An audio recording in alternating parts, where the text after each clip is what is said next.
Take 621. Greetings from the Second Age of Reason on the Winter Solstice 2014. This is probably part 1 of 2.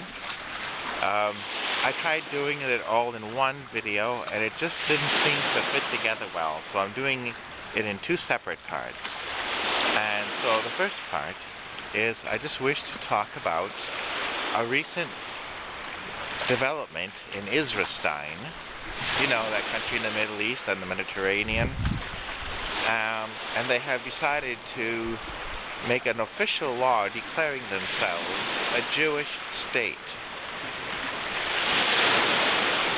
What were they before? Probably a secular state.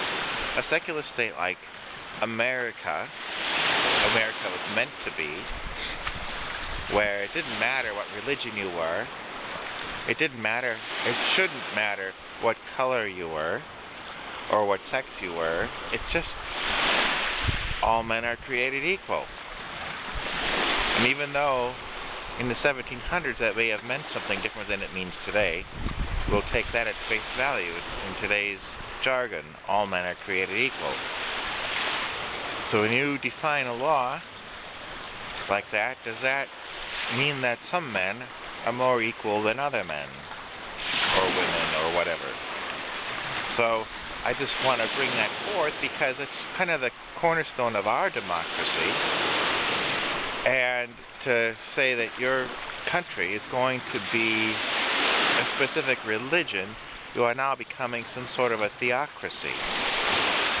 Does it matter if it's a Jewish state, or Christian state, or Muslim state, Islamic state, or a Hindu state, or an officially atheist state? So, in terms of that, I'm not going to discuss the interstate relationships, but I want to just discuss the human rights angle of it and some similar things. So, now you have it say, well, this state is specifically for Jewish people. And in the context of World War II, that had a lot more relevance. In the context of today, in a global world with hopefully some enlightenment, that should become pretty much a moot point. But yet, they seem to want to keep banging that drum. People are saying, well, maybe because they are not having much luck dealing with the Islamic people in their country, and so they'll make a law to draw a partition, a separation between certain kinds of people. Well, if they draw a circle around themselves and everybody else is on the outside, it's not just Muslims. Don't forget, there's Christians there too. And probably there's some atheists. Atheists with even Jewish names. People believe different things. And so are they suddenly less of a citizen than the official citizen? Is that part of their thing in order to make sure that everything that's part of their country is owned by their country's religion as well? Is there a long-term strategic plan to that?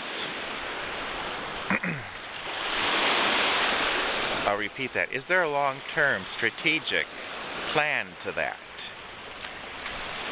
You can enter your comments below. They're fully welcome here.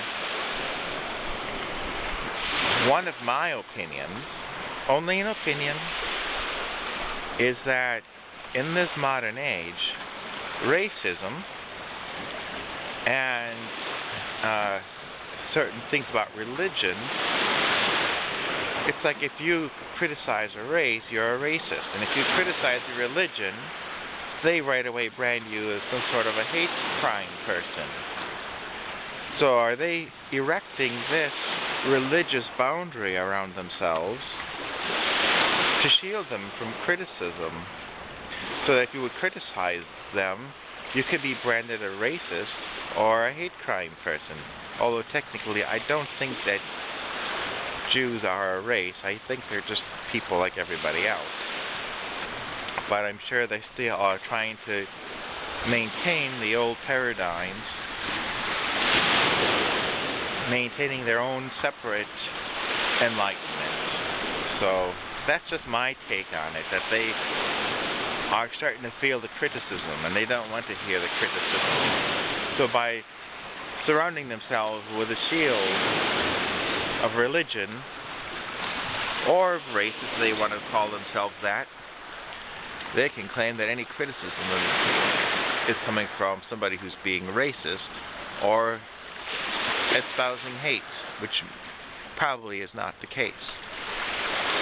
So that's how I've been kind of seeing it. Please rate and comment below. And what are your opinions on the matter? And we'll watch how that develops and see. When it starts, usually there's almost no change at all, and then it comes in little bits and little bits and little bits. You know, liberty comes in great, and then it dies the death of 1,000 little cuts, paper cuts. You know, they seem small, but they do hurt, and you have to deal with them.